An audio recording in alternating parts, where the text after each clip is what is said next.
We're here, and we're doing more test branch gaming. It's been a while. It's been a couple months, and we're dropping down already. We were fucking around a little bit in the deployment screen.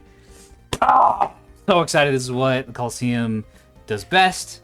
This is what we have the most fun doing. We've have the most people out hanging out in the Violence waiting room and I'm watching this. I think total counts about 10 spectators if we include the people in game and the people out of game.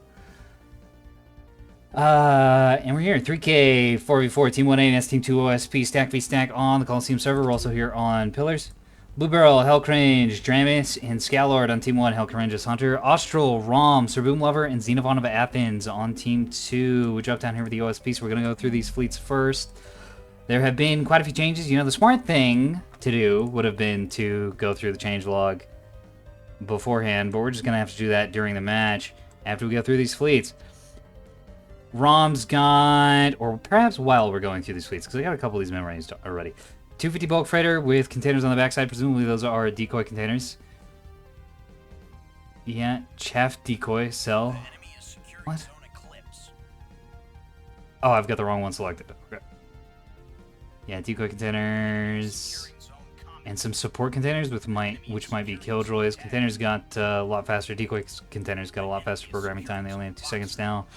Also has a plasma bulker to enable that, and EWR tug, and 2 standard capping gun shuttles with VLS 1 and Pavis. Boom Lubber has a small armada of monitors. Oh my god.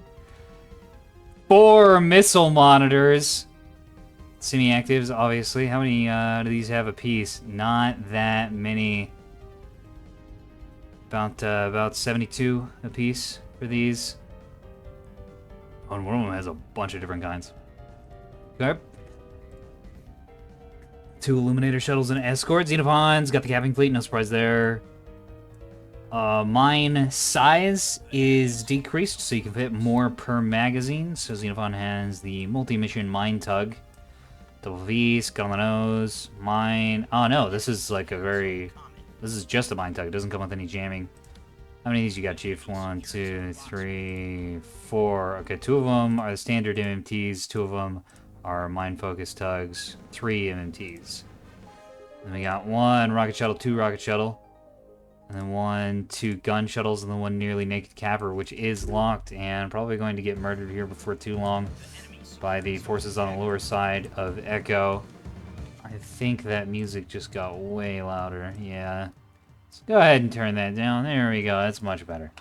Ah, dynamic range. How I loathe thee. We've got a beam battleship, Blue Barrel, and a 3,000-point beam battleship with missiles on the nose. What the fuck are you bringing? Torpedoes? And a few hybrids. Alright, that's a new one. Torps on a beam battleship. Not sure about that. The beams kind of do the job of Torps. I guess Torps do it without worrying about the turret traversal or the beam cooldown or anything else. We'll see how it works. Hunter's probably bringing double rail Axfords. Now, 1 rail, 1 450. Railguns got a full rework. They function off an autoloader system now, and therefore benefit quite a bit from RCCs. And they also still benefit from E-rigs. We're gonna see these firing. He's firing much faster, and then it'll go on a bit of a cooldown. Because it looks like the rear one's struggling to get aimed. It helps with dealing damage and putting crits down the field before damage crews can clean them up and enabling the stacking of those crits much quicker.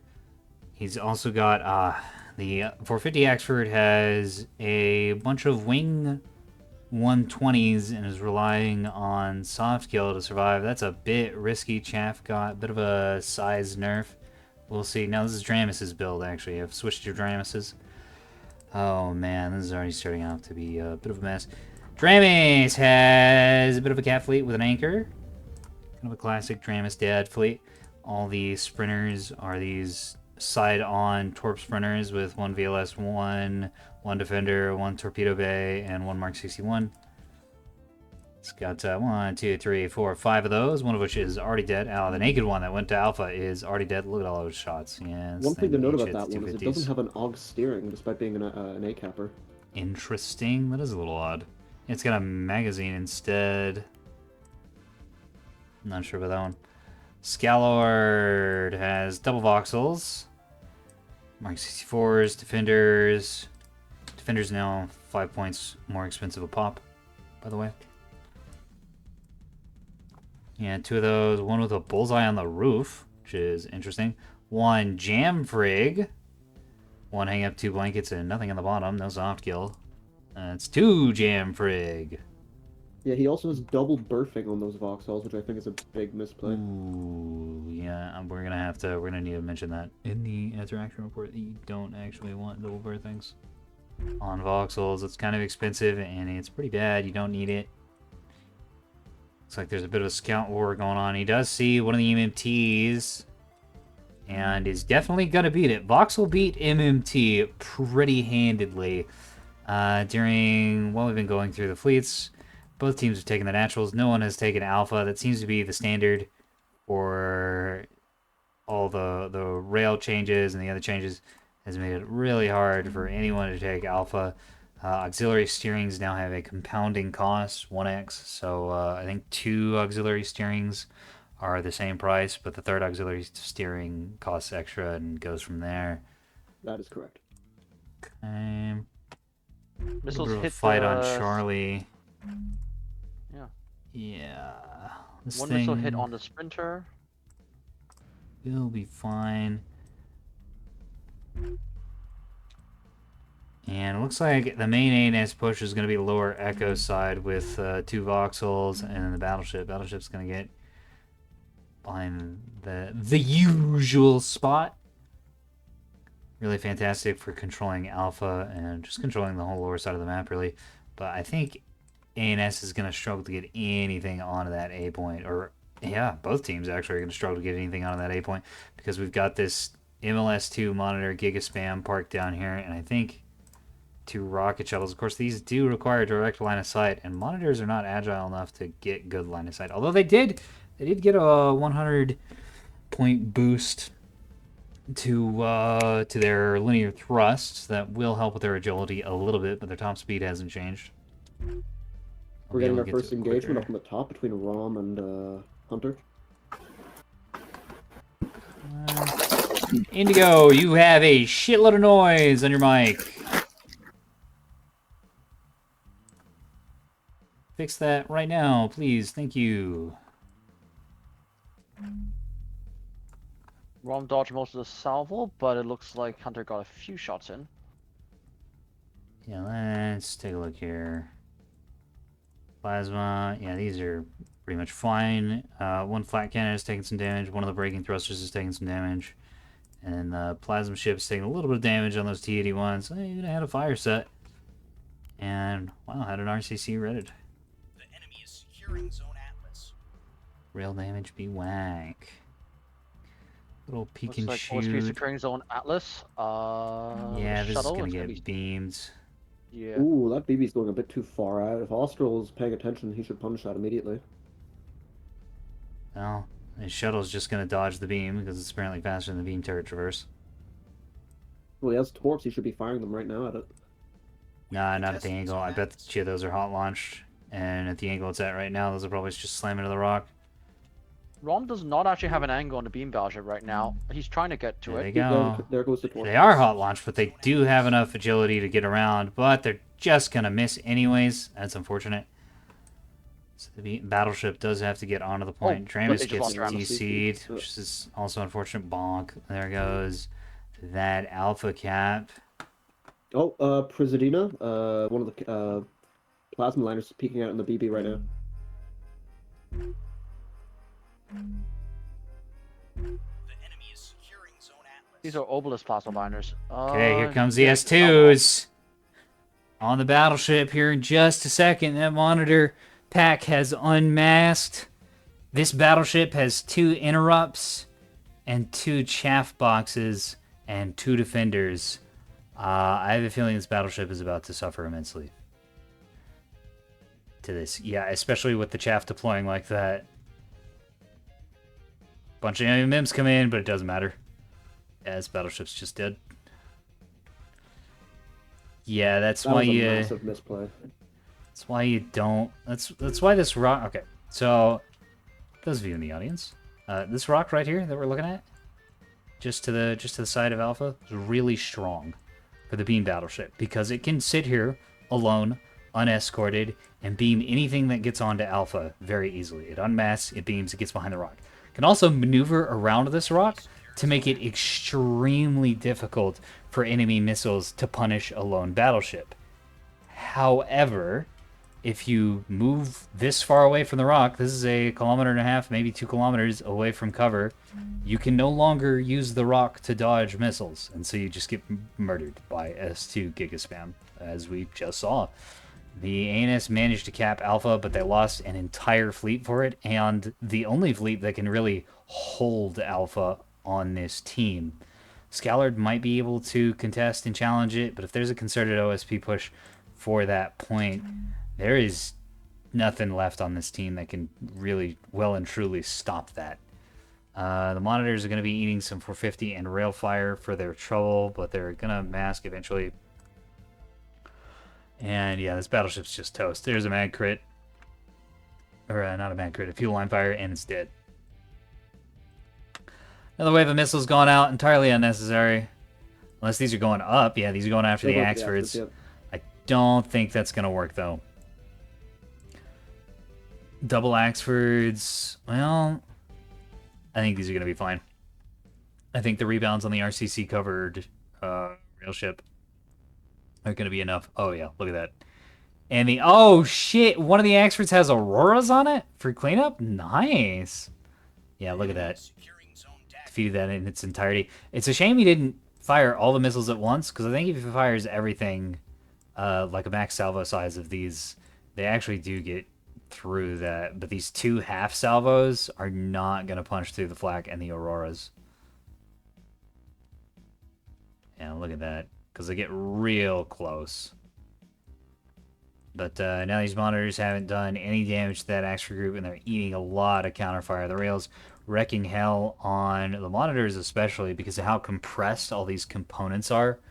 The rail's going to punch through the nose, drive down the middle, go through 4 to 5 components. I mean, that's the nose gun. It's probably a couple thrusters. It's going to be a magazine, a DC locker, and the reactor, and the drive. It's just everything right in the middle of this. And even if it hits off angle, it'll hit the stuff on the bottom and the stuff on the top. There's just so much in such little space that monitors really suffer against rails. There's also 450 HE coming in, and monitors suffer against that nose-on greatly. If they're angled, they can deflect it, but not nose-on. And these are, of course, nose-on.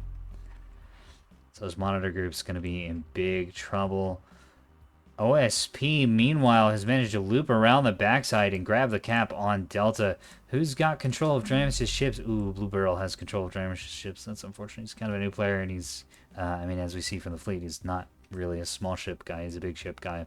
So it's going to be kind of hard for him to control these Torp Sprinters that are designed specifically with high micro in mind. So OSP is going to be able to grab Delta. That does, even though ANS has Alpha, OSP has a cap lead. They have a slight points deficit, only 14. It's just going to take a few ticks. OSP's also capturing Charlie, the MMT, and the rocket shuttle. This is a gun shuttle. Able to kill the defending goalie sprinter on Charlie. No beams on this team. Speaking of beams, beams have gotten a pretty heavy nerf. They have about half as good a battle short as before. Battle short no longer has minus 75% like damage rate. I don't really know what to call it. The thing that hurts the beam and has a chance to generate Battle short damage chance. Critical events. Thank you. And that has been reduced to 45% instead. So they're still very strong. They're still very dangerous. They have high DPS, but they can't just sit and beam and beam and beam an entire fleet into oblivion and then do it again and again and again. But no beams at all on this team is a little odd. You see these sorts of skews in TESTULOUS games, of course. People want to try out the new toys. Yeah, no beams. No beams going to make it real hard for ANS to hold on to their points. They are capping Delta, though. The double voxel team has swung back around. That's a bit of an overcommitment. In fact, I don't think the double voxels even did this. I think one of the torpedo sprinters came over here and glonged this. Oh, yeah, look at that. That's torpedo and Mark 61 fire. And there's, you know, just a torpedo lands, more torpedo lands on the bottom side. So the voxels didn't really contribute to this. They're still coming around. The They really Voxels need made a to be misplay on by middle. leaving A because now this A cap is going to be very hard to kill with a 450. Yep. Yeah, they needed to stay there and then control that point, especially with the battleship dying the way that it did.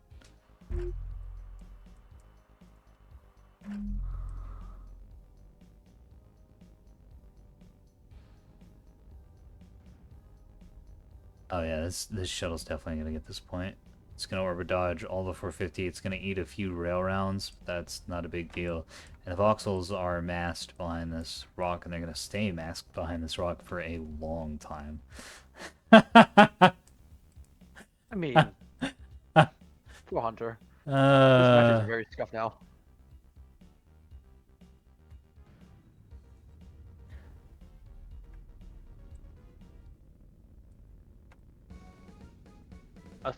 Is there a 3 neutral map, Dark? Yeah, tumbleweed. Oh, Tumbleweed. Oh, The enemy Oh. secured Zone Atlas. Nix's eye. exercise. Okay. Yeah. Honeycomb? Delta, Bravo, and Alpha. Well, there. So we don't have any modded maps Ah, right now. Altrol. And yeah, most of the good modded maps have multiple Blood Moon. neutrals. Blood Moon. Hunter's map actually has 3 neutrals. Yep. What is going on over here? What is this fucking tactical clump? I gotta get a picture of this.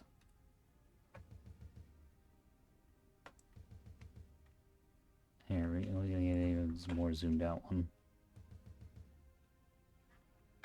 It's very silly.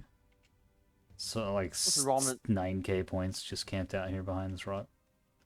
Yeah, it looks like Rom's coming out to cut to harass the Axford as he goes for C cap.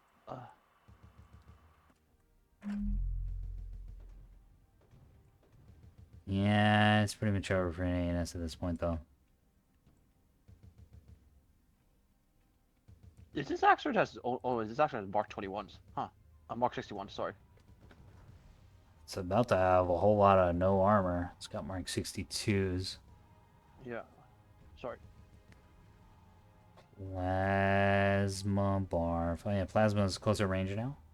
Its max range is 7,200, and that has been changed not by changing the range straight out, but by lowering the speed of the plasma and keeping the flight time, which is super fascinating to me that that's apparently an option that can be done.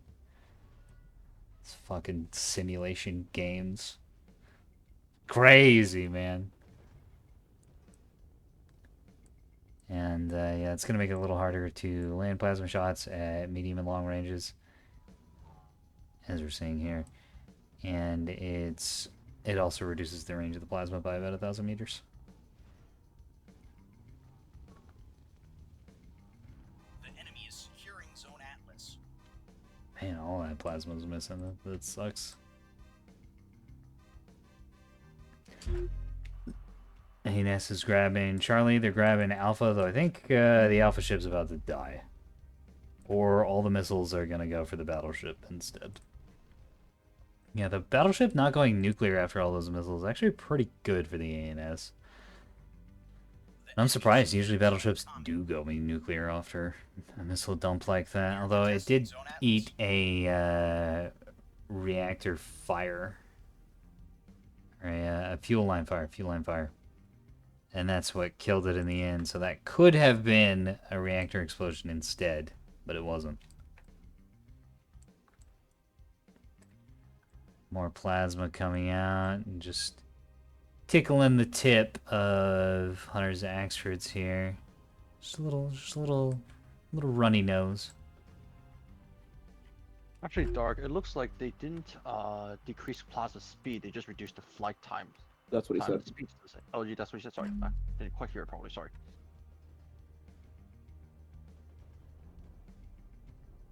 No, I said both. So I am corrected. It's just the flight time, not the speed and the flight time.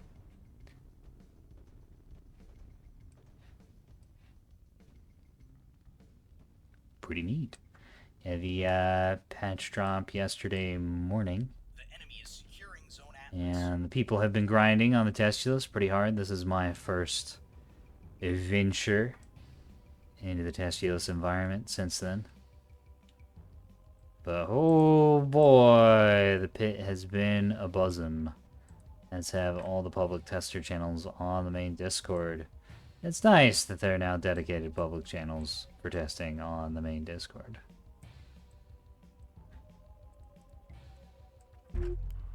So we'll get a small handful of people other than us actually doing this. Oh boy, ANS is in big trouble. Their capitals don't have any screens, so they're eating tons of plasma in 100 now. 100 taking a little bit of time to add up. You might notice that HEHC is being fired, or maybe just HE, and not Grape. Grape still has a super high critical chance, but it can no longer cause catastrophic events. It means no free reactor deaths from a small handful of Grape spam, which is good.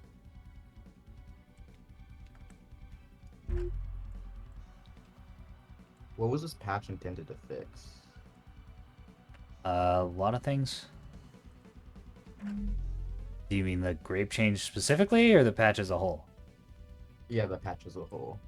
A lot of things. The core issue is that ANS and OSP gameplay has gotten extremely stagnant due to the hegemony of soft kill and 20mm point defense turrets, and the strength of ambush builds like beam destroyers and plasma 100 bulk freighters. This meant that both teams sort of grabbed points and neither could realistically push into each other without dying immediately to beams or to plasma and 100. So a bunch of things were improved. Those tools were reduced or debuffed, nerfed. There we go. And the idea is that all these little tweaks add up into reducing that skew and giving players other options. We've got things like better railguns for the long-range fire support to encourage the open map for 50 combat gaming. We've also got the beam destroyer nerf. There's the plasma range reduction, meaning it's no longer like a perfect tool for every engagement you could ever want to take, although it is still extremely good. And the validator buffs and soft kill nerfs are intended to make crews and missiles in general a little better, so you can dislodge hard targets. Like if a beam destroyer is just camped out behind a rock, you should be able to destroy that by missiling it, and you couldn't before because everything was trivially soft killed. But hopefully now that won't be the case. So it's a lot of little things. Yeah, there were also like certain buffs to monitors, which we realized after the OSP rebalance patch that the beam buffs inadvertently really put the monitor back in the worst state than before, and so we're trying to bring the monitor back. C90 got buffed, the monitor's linear thrust got buffed. Some things like OSP drives were adjusted, like the long haul versus the yard and the chi drive, the large yard. So that way you actually have a drive choice. Oh, big missile salvo going on the Axfors now. Oh yes. Oh yes, let's see it. We've got no illumination. Oh, there it is. Yeah, it's coming on now. All right, let's see if I was right earlier, if this will punch through. Oh yeah. Punches through just fine. Those are two heavily damaged Axfords. The rebound Axford is wrecked. The other Axford is extremely Hunter immediately dips. It's understandable. They're 200 points down. They're 2 fleets down. OSP has lost very little. Mm-hmm. Their player down too, which doesn't help morale. Yeah, that was a really rough game. Our ANS, 457 damage out of that beam battleship, and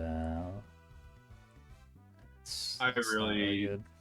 particularly like Pillars anymore. Not gonna lie. I thought it was the best I map. think Pillars is fine. It's just the beam BB moving out of the open really ruined No, ANS's position. that's not what it is though, because the thing is that no one can take A at the start of the game. Like that's been established because you just fucking die. So the game is literally about whoever can cap their naturals first. And if you're 2 points ahead of the other team, you force the other team into a position where they have to take the natural or the neutral. And since Pillars is Hello. designed in such a way where A is like a kill box, you can completely prevent anybody from taking A at this point. Like this, the player skill and like the way that stacks work at this point. If you're 2 points ahead, whichever team is 2 points ahead has such a massive advantage over the other team, and it's a flaw in single neutral maps. It's the same on any single neutral map. Like it really. There's a very like I don't know. I think it has to do with player skill getting to the point that it's at right now, but the direction that games go is like very predictable now, based off of who is ahead on points in that regard. It's a low sample size, but I've seen a couple of games now where a Beam BB tries to cover A and go for the pillbox and just gets fucking deleted. Do you think that's just a coincidence, or is there something else going on here? Well, anything that tries to take A gets deleted. That's the thing. Like, the reason we sent the BB was I told Blueborg to do that because I didn't think that you guys had mass S2 spam. But, you know, that put a huge hole in that plan because it's like, well, there's nothing you can really do against it at that range. Like, you just die. And like I said, because you have this mega S2 spam plus like you didn't even need that. You just needed shitloads of LNs as well. Like with just LNs, the BB would have been able to take A, but it's like, what now? Like we're gonna lose the BB and we're down the whole fucking fleet. Like you literally just have to sacrifice so many assets in order to even out the score so that you have a chance of winning. It That's just the puts thing, you though. I at don't such a think huge that- advantage. Right. I think the fact that we were 2 points behind or 2 points ahead or whatever just meant that, like, it's not a problem on a scale that requires capping A right away. I think what needed to happen there was actually bringing all 4 of your fleets into contact, which didn't happen. What do you mean? On A? No, just like in like bringing all 4 of your fleets into contact with any of ours. Because you know the CLs, I didn't see them the entire game except for one time. And well, I mean, yeah, that's okay, sure, but again, like you're forcing us to be aggressive, and Pillars has been played out to such a level that it's really easy to tell where people are going to go based off of the movements that their ships are making. For sure, I just think that the A cap was not necessarily the place for that aggression, right? Well, okay, maybe, but then like, what are we gonna do? Go low E? You have a plasma liner down there. The MNs are below A. Like, it's just there's no good options. Like that's the state that you want to be putting your opponents into every single time you play against them. You want them to be in no good options. But Pillars is designed in such a way that the game instantly puts you into a no good options situation because of the 2 points ahead. Like whoever gets that 2 points ahead is just at such a gigantic advantage compared to their because they don't need to be aggressive. Like that's the bottom line. You don't need to be aggressive. What's the difference in speed between a Sundrive shuttle and a Whiplash sprinter? I think the Sundrive shuttle is like a little bit faster.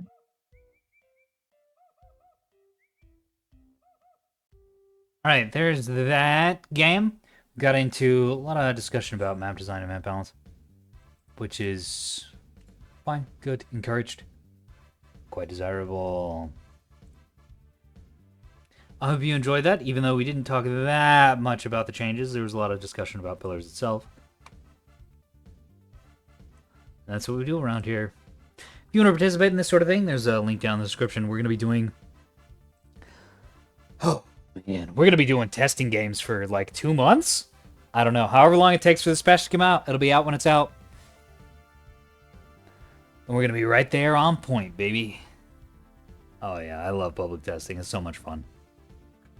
See you in the Battlespace 2 viewer. Good night.